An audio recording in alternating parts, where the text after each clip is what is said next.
Halo teman-teman, pada hari ini kelompok kami akan membahas mengenai analisa kasus bioetik mikroetis. Sebelum itu, perkenalkan nama saya Natali Mareli Araina, NRP 152301918. Saya dengan Brigita Jessica Winarjo dengan NRP 1523019030. Saya Arianita Patap dengan NRP 1523019065. Selanjutnya, pembacaan skenario. Tuan B berusia 56 tahun datang ke rumah sakit dengan dugaan diagnosis hepatoma. Setelah dilakukan pemeriksaan menyeluruh, Tuan B didiagnosis hepatoma stadium akhir. Setelah dilakukan pengobatan selama beberapa hari dan hasil lab keluar, pasien akhirnya memberitahukan dokter untuk menghentikan perawatan karena pasien sudah menyerah pada kondisinya yang semakin memburuk dan meminta surat pernyataan pulang atas permintaan sendiri. Selanjutnya, ini adalah chart yang telah kami bikin dengan susunan agent, option, postulate ethical object, dan eliminasi. Di sini, dokter adalah agentnya dengan opsi menghentikan pengobatan dan melanjutkan pengobatan. Untuk opsi menghentikan pengobatan, terdapat dua postulate ethical object, yaitu memperburuk keadaan Tuan B dan juga tidak perlu mengeluarkan biaya pengobatan. Untuk opsi melanjutkan pengobatan, terdapat dua postulate ethical object, yaitu memperpanjang penderitaan Tuan B dan juga mengharapkan kesembuhan Tuan B.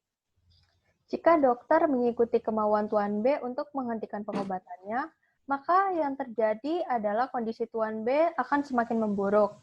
Hal ini dikarenakan Tuan B menderita hepatoma stadium akhir, di mana kondisi Tuan B kemungkinan bisa dipertahankan jika tidak menghentikan terapi dan pengobatan. Jika kita mengikuti kemauan Tuan B untuk menghentikan pengobatan, dengan konsekuensi keadaan Tuan B akan semakin memburuk, maka secara etikal dinilai tidak etis karena tindakan ini memberikan pengaruh buruk bagi kondisi kesehatan Tuan B. Di sisi lain, menghentikan pengobatan bisa mengurangi beban ekonomi Tuan B, dikarenakan Tuan B tidak perlu mengeluarkan biaya lebih untuk melakukan terapi dan pengobatan. Jika mengikuti kemauan Tuan B dengan maksud meringankan beban biaya bagi Tuan B, secara etikal dinilai tidak etis. Selain memperburuk keadaan Tuan B, dokter tersebut masih bisa mengusahakan terapi dan pengobatan lain yang mungkin lebih sesuai dengan kondisi ekonomi Tuan B, tetapi masih dengan kualitas yang baik. Opsi lain yaitu melanjutkan pengobatan. Jika kita memberikan semangat kepada Tuan B untuk melanjutkan pengobatan Tuan B, maka kita secara tidak langsung dapat memperpanjang penderitaan Tuan B. Opsi ini sebenarnya tidak etis, karena secara tidak langsung kita menyiksa Tuan B. Tetapi, hal ini dilakukan demi kebaikan Tuan B. Di sisi lain, dengan melanjutkan pengobatan ini, Tuan B bisa mengharapkan kesembuhannya. Hal ini dapat dikatakan sebagai sebuah tindakan yang etis, dikarenakan selama Tuan B masih memiliki harapan hidup, maka kita sebagai dokter wajib untuk mengupayakan segala macam terapi dan pengobatan sebaik mungkin.